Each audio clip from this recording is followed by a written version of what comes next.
Hey everyone, Brett from Kitchen Table Commander here. You've seen the decks I've built over the course of the past year, but what about the decks I built before I became an internet celebrity?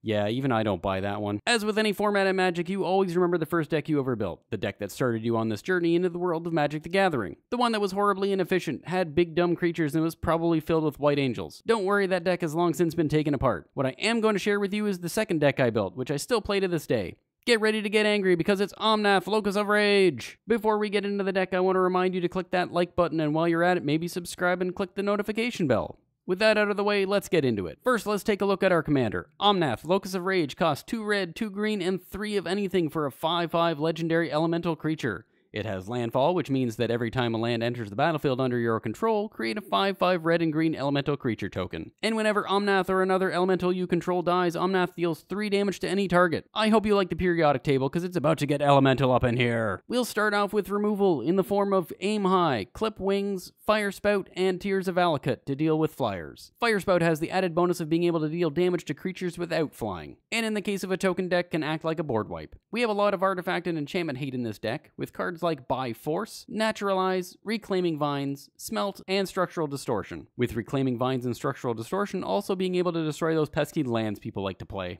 We have some targeted removal with Burn from Within to get around Indestructible, and it gives us the option to deal massive damage to our opponent to finish off the game. Touch of the Void exiles a creature if it dies that turn. Use it to do the last few points of damage to a big threat and make sure they can never get it back. Lava Axe to kill Planeswalkers, and Stone Fury to deal crazy amounts of damage to target creature. So obviously we want to take advantage of Omnath's landfall ability. Why else would we be willing to have such an expensive commander? To get the most out of the ability, we're going to want to play as many lands as possible. To be able to do that, we have cards like Lay of the Land, Natural Connection, Nissa's Pilgrimage, Nissa's Renewal, and Rampant Growth to search out basic lands. Meaning and then to be able to play an additional land each turn, with the added benefit of being able to give a creature trample and help you get that second landfall trigger after you bounce a land. Of course, this deck runs Crucible of Worlds to get any of those lands back if your opponent decides to try and slow you down. Sword of the Animus to give a creature +1/+1 and get you a landfall trigger whenever it attacks. Boundless Realms is a game ender. Search your library for as many lands as you control and then put them on the battlefield. With Omnath on the battlefield, you'll be making tons of tokens. Speaking of tokens, we have Zendikar's Royal to get extra benefit out of our landfall triggers, making a 2/2 elemental token on top of the 5/5s that Omnath is already making. Honestly, they'll make for great attacks or blocks, since dying gives you 3 damage you can deal to a creature or player with Omnath's second ability. And since we want to make a ton of tokens, this deck also includes Parallel Lives to double all the elementals we make. We're going to make so many elementals that you're going to need dice to represent them all. You'll also want some dice with some of the support cards in this deck. Cards like Earthen Arms to make a land an elemental, or to just give a boost to an elemental you already have. Nissa's Judgment to give counters to a couple creatures, and then have creatures with counters do damage to target creature and opponent controls. Zendikar Resurgent helps us ramp and gets us card draw whenever we cast a creature spell. Staff of the Flame Magus gives us life every time we cast a red spell or a mountain enters the battlefield under our control. Great in the early game to give us a bit of a buffer and a bit of a decoy for artifact destruction spells. Rancor to give a creature a bit more bite and trample, really encouraging your opponent to target that creature and take 3 damage. Spiteful Motives as a combat trick. Flash it in to give a creature +3/+0 in first strike, blowing out your opponent's attack. Hazoret's Favor gives a creature +2/+0 in haste, and then forces you to sacrifice it at the beginning of the next end step. Perfect. Target one of the 2/2s you made with Zendikar's Royal, swing in as a 4/2 and they'll be forced to block it, or they'll be taking 4 from the token and dealing with the 3 damage from an elemental dying. Because we're cruel and we don't like blue mages, we have Magnetic Mountain and Cursive Merit Lodge to punish them for being so thinky. Now let's get into the creatures we haven't already covered. We've got Bloodlust Inciter to give any creature haste, and Fire Shrine Keeper as an early attacker. Menace will keep it safe for a turn or 2, and then we can use it to block or leave it until you can sacrifice it, dealing 3 damage to up to 2 creatures before you get another 3 damage from Omnath's ability.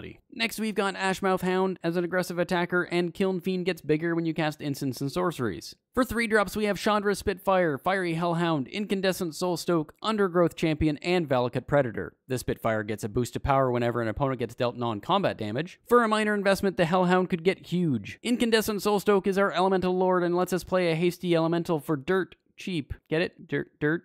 Because they're elementals. You know what? Don't worry about it. Undergrowth Champion gets +1/+1 counters for each landfall trigger and prevents damage to itself by removing one of the counters. Valakut Predator gets +2/+2 until end of turn for each landfall trigger, making this a potentially huge threat, at the very least being a 4/4 on each of your turns. Cast that Boundless Realms we saw earlier and get your opponents mallow, because they're about to get burned. 4-drop time with Embodiment of Fury to let us turn any land into a 3/3 elemental with haste and trample when a land enters the battlefield under your control. Grove Rumbler gets +2/+2 until end of turn for its landfall ability. Lightning Elemental for a hasty attacker. Pyre Hound gets +1/+1 for each instant or sorcery we cast. Seed Guardian gives us an XX elemental creature token where X is equal to the number of creatures in your yard. And Woodland Wanderer comes in with a +1/+1 counter for each color of mana used to cast it. For 5 drops, we have Embodiment of Insight to again make 3/3 elementals with its landfall ability, and to give all our land creatures vigilance, comboing with the Embodiment of Fury well. Scourge of Gaia Reach will be huge in a multiplayer match or against tokens. Subterranean Spirit helps us deal with mass token strategies by getting rid of all the 1/1s. Wolf of Devil's Breach to be able to do unblockable damage to a creature or planeswalker, plus being a 5/5 ain't bad. We're getting into the real big beasts of this deck now with the 6 drops, starting with Alcum Hellkite, which deals 1 damage to a creature or player when you get landfall. But if that land is a mountain, it deals 2 damage instead. Granitic Titan is a 5/4 with Menace that also comes with cycling, if you get it early and you know you really need something else. Green Warden of Marasa gets you a card back from the graveyard when it enters and when it dies, potentially getting back anything an opponent got rid of. Volcanic Rambler gives us a way of dealing direct damage to our opponent when we have nothing better to do with our mana. And of course we have Chandra of Flamecaller because of her +1 ability, making 2 3/1 elementals with haste to attack with, and forcing your opponent to make unfavorable blocks to avoid taking damage. Finally, we got to our top end with Gaia's Revenge to be able to rumble in for 8 with relative impunity. Being unable to be countered and having protection from non-green spells and abilities means that it's relatively safe for most decks. Obviously, it's still susceptible to board wipes, don't think I forgot.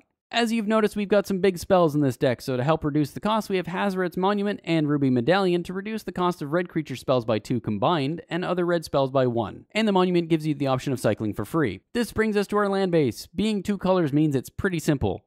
Gruul Guildgate, Gruul Cluestone, and Sheltered Thicket to give us easy access to both colors. Jungle Basin, Dormant Volcano, and Belduvian Trading Post to give us 2 mana each, with the Trading Post giving us the ability to do 1 damage to an attacking creature for only 1 mana. Fertile Thicket lets us fix our next draw. Looming Spires and Teetering Peaks to buff a creature when they enter, and in the case of Looming Spires, give it first strike. Sisay's Ring for the extra mana. Scorched Ruins, because while sacrificing 2 lands to get 4 colorless isn't bad. Evolving Wilds to get any color we might be missing, but also to get an extra landfall trigger. Finish it off with 12 forests and 15 mountains, and you've got an Omnath Locus of Rage Elemental Tribal Commander deck. This deck was built with budget in mind, which means that you can get this whole deck for less than $90 on TCG Player right now. Go do it! Well, that about does it for today. I'd love to hear what you think of this deck in the comments. If you've enjoyed this video, please remember to like, comment, share, and subscribe. Don't forget to hit that notification bell so you know the second I upload a new video. Also, if you want to watch me play video games badly, consider subscribing to Kitchen Table Games. That's where I'll be uploading all the replays from the Twitch streams. As always, you can find me on Twitter at Kitchen Table Command and on Instagram at Kitchen Table Commander. If you want to support the channel, consider becoming a patron over on our Patreon. I'll leave a link in the description. Speaking of supporting the channel, I want to give a big shout out to our new sponsor, Inked Gaming. Thanks to them, you can use coupon code KitchenTable10 at checkout to get 10% off your purchase. You get discounted custom accessories, and the channel gets a cool sponsor. It's a win-win. Link in the description. Well, it's been a blast, and we'll see you in the next video.